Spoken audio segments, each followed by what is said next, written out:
Syntax error. Your computer is angry at you. Au commencement, Internet n'était qu'un petit espace de développement. Angry at you. Alors à l'origine de Peertube, il y a le projet Dégooglisons Internet de Framasoft. Explanation halt.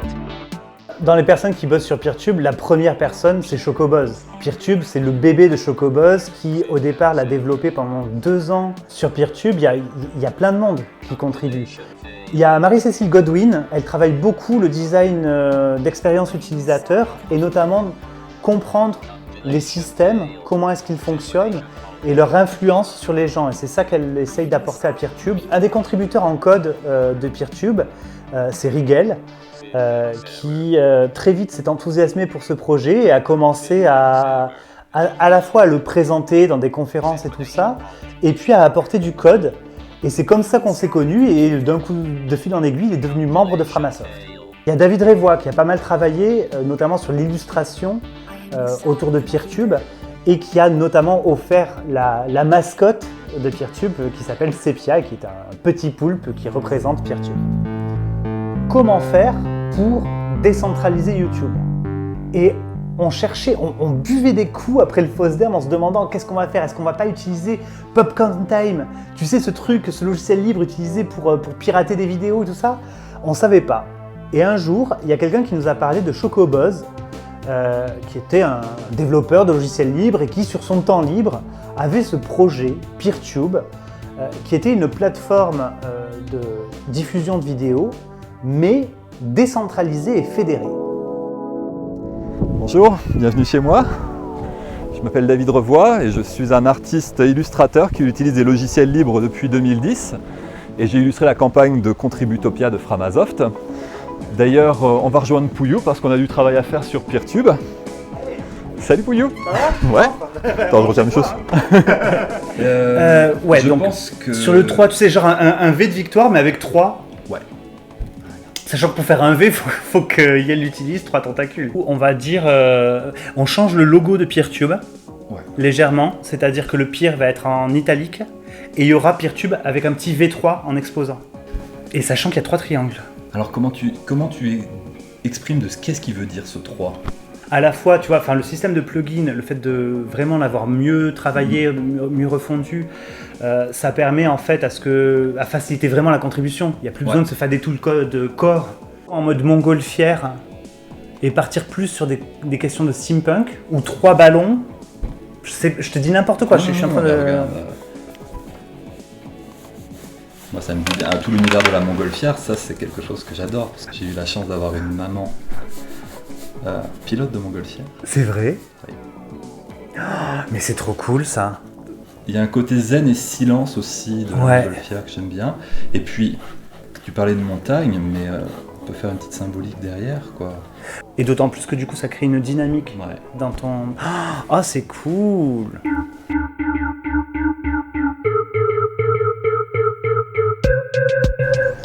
Je m'appelle Marie-Cécile. Dans la vie, j'essaie de travailler le moins possible, mais il faut quand même payer les factures, donc effectivement, je suis designer. J'essaie aussi de me reconvertir dans la teinture de laine, parce que les ordinateurs, c'est chiant, il faut le dire. Alors, concrètement, ça veut dire quoi aller à la rencontre des personnes qui utilisent les choses? Durant les 15 entretiens que j'ai menés, j'ai parlé avec des gens qui sont complètement extérieurs au libre, par exemple des professeurs, des instituteurs, des institutrices qui utilisent l'instance Peertube de l'Académie de Lyon, par exemple. Là, c'est les problèmes d'usage vraiment très courants, quoi. C'est le quotidien. Je veux mettre une vidéo en ligne. Comment je fais? Je connais pas Peertube, mais je connais YouTube. Comment je fais? C'était vraiment super intéressant. Et surtout des gens qui utilisent des mots du quotidien, quoi. Qui expriment leurs besoins de manière très très très pragmatique. Et à côté de ça, il y avait des gens qui étaient beaucoup plus techniques ou des vidéastes qui avaient vraiment des besoins et des usages hyper concrets, comme ne pas perdre ma communauté si je migre sur Peertube. Voilà. Donc c'est passionnant de voir les disparités d'usage. Et encore une fois, on a rarement parlé du logiciel en fait. Souvent je dis que le design c'est donner une forme, c'est-à-dire que moi j'arrive et je vois des tas d'informations hyper complexes, je les rassemble et j'essaie de leur donner une forme qui soit compréhensible, intelligible, qui ait du sens. Donc parfois c'est juste effectivement faire croiser les contraintes pour créer un meuble ou une interface. Et parfois c'est plus merde, on ne sait pas ce que les gens qui utilisent Peertube font et de quoi ils ont besoin. Comment on cristallise ça dans quelque chose de compréhensible et comment on le retranscrit dans une interface.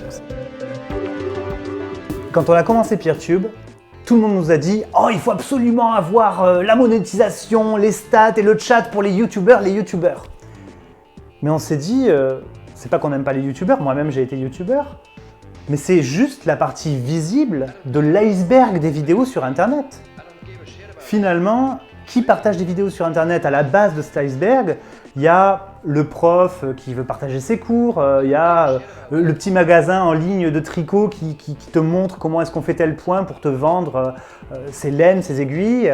Il y a des gens qui veulent partager des vidéos de leur chat ou quand ils se cassent la gueule dans la rue.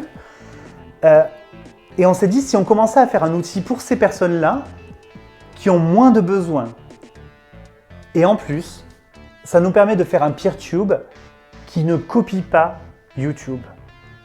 Ça permet de faire un outil avec d'autres fonctionnalités.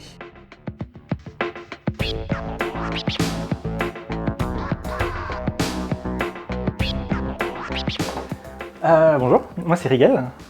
Du coup je suis contributeur à Peertube, ça fait maintenant 2 ans et demi. Au début j'ai commencé comme n'importe quel contributeur avec finalement des questions sur le logiciel, comment il fonctionne, quelle vision à long terme pour du streaming vidéo et comment je pouvais aider un peu parce que c'est un projet qui me paraissait sain et important. Alors Peertube c'est un logiciel et les développeurs ont tendance à préférer contribuer, lorsqu'ils contribuent en ligne en tout cas, sur une forge logicielle, ce qu'on appelle une forge logicielle qui regroupe tout un tas de fonctionnalités de contribution importantes, à savoir la mémoire d'un projet qui contient toutes les demandes des utilisateurs, toutes les demandes de fonctionnalités, les rapports de bugs. Et quand on met en ligne une vidéo sur Peertube, il y a tout un tas de mécanismes qui se mettent en marche. Quand on est en train de mettre les métadonnées de la vidéo, derrière le serveur, lui, il doit transformer la vidéo, la transcoder en diverses résolutions pour s'assurer que la vidéo soit bien lisible par n'importe quel navigateur, par n'importe quel appareil. La fédération, c'est un moyen de faire se connecter entre eux des serveurs et des utilisateurs in fine. Et du coup, l'avantage en fait de ce projet Peertube, c'était cette fédération où il n'y avait plus besoin d'avoir un gros serveur de géants du web, mais on pouvait créer plein de petits serveurs qui fédéraient ensemble, interconnectés ensemble, du coup présentent un gros catalogue de vidéos, même si les vidéos elles sont séparées chez plein de monde. Là où Chocoboz a eu énormément de flair, c'est qu'il a rajouté un truc en plus à la fédération, c'est la diffusion des vidéos en pair à pair. Et le fait de diffuser des vidéos en pair à pair, ça permet que si ta vidéo elle a du succès, s'il y a plein de monde qui se connecte en même temps sur ta vidéo, c'est pas ton serveur qui prend la charge, qui prend tous ces gens qui viennent, qui disent « Ouais, je veux ta vidéo », mais la vidéo elle est aussi partagée entre les spectateurs et les spectatrices. Et c'est extrêmement important dans Peertube parce qu'il y a toute une question de coût de la donnée qui est souvent survolée par les plateformes quand elles vous proposent de la vidéo. Comme YouTube, on ne vous expose pas le coût de la donnée. Mais le coût du stockage est très important, le coût du transcodage est très important. Et pouvoir garder ses propres données et ses propres coûts à l'échelle que l'on souhaite, tout en ayant accès à tout un catalogue de vidéos externes, c'est ce qui fait la force du réseau sur Peertube. Alors l'installation de Peertube, elle n'est pas forcément simple, elle ne s'adresse pas à tout le monde, mais c'est parce qu'il y a des problèmes techniques complexes à résoudre pour optimiser le service de vidéo. Après tout, servir des vidéos, ce sont des fichiers lourds, il faut une bande passante importante. C'est pas n'importe qui va pouvoir installer un service Peertube et servir des vidéos lui-même. Pour ça, on distingue plusieurs utilisateurs. On a un public qui va installer Peertube sur les serveurs parce qu'ils ont une connaissance technique plus approfondie. Et on va avoir des créateurs de vidéos, des visiteurs qui vont visionner des vidéos et s'abonner à des comptes de créateurs. Mais ce sont deux publics distincts et on ne demande pas à tout le monde d'installer une instance Peertube. Donc, au tout début, quand j'ai posté ça, je crois que c'est la toute première chose que j'ai postée. Et le but était vraiment de travailler avec ça. C'était le seul univers graphique en fait qu'il y avait de Peertube. Hein. C'était ce triangle qui me parlait beaucoup parce que c'est le triangle un peu de la Triforce de Zelda, hein, de toute façon, mais incliné. Et là, j'ai essayé avec une télévision, un vieux téléviseur CRT, là, la bonne TV. Mais j'ai eu tout de suite des jeunes sur le projet Pepper et Carotte qui m'ont dit « Wow, mais pourquoi il a une tête dans un micro-ondes ?» Ce qui m'a fait prendre un énorme coup de vieux.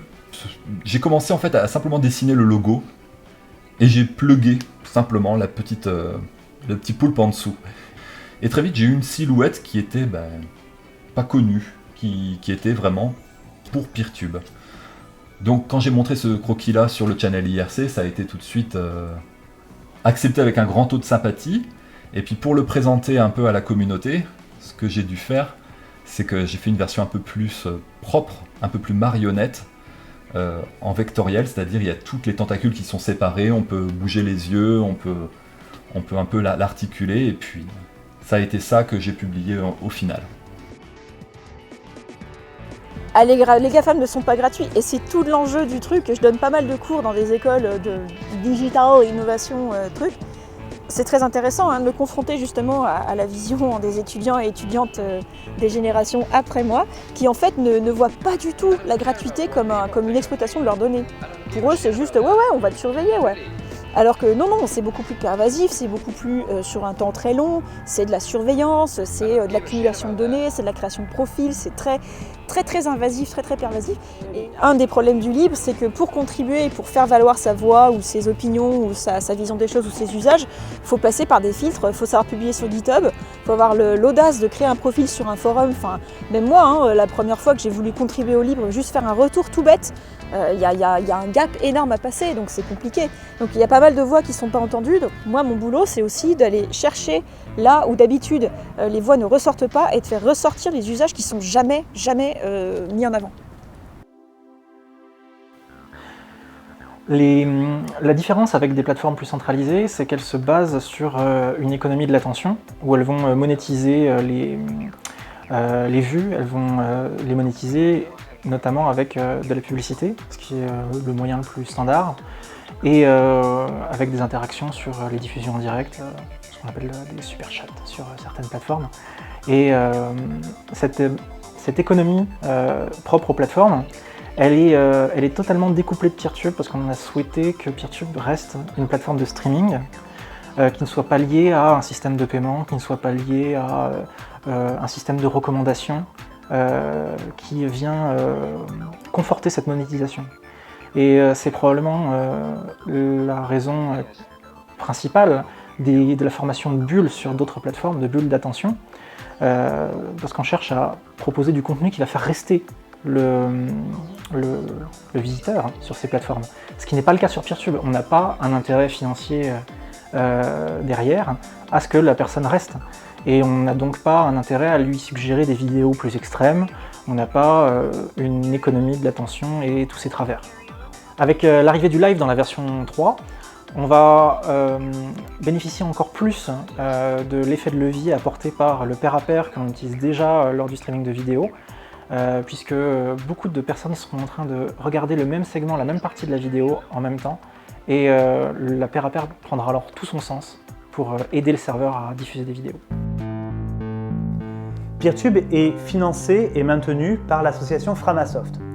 Framasoft, c'est une association qui s'est créée en 2004 et qui est une espèce de trait d'union entre le monde du logiciel et de la culture libre et les gens. Voilà, et on essaie d'apporter plus de libre dans la vie de les gens. Aujourd'hui, on dit que Framasoft, c'est une association d'éducation populaire aux enjeux du monde numérique.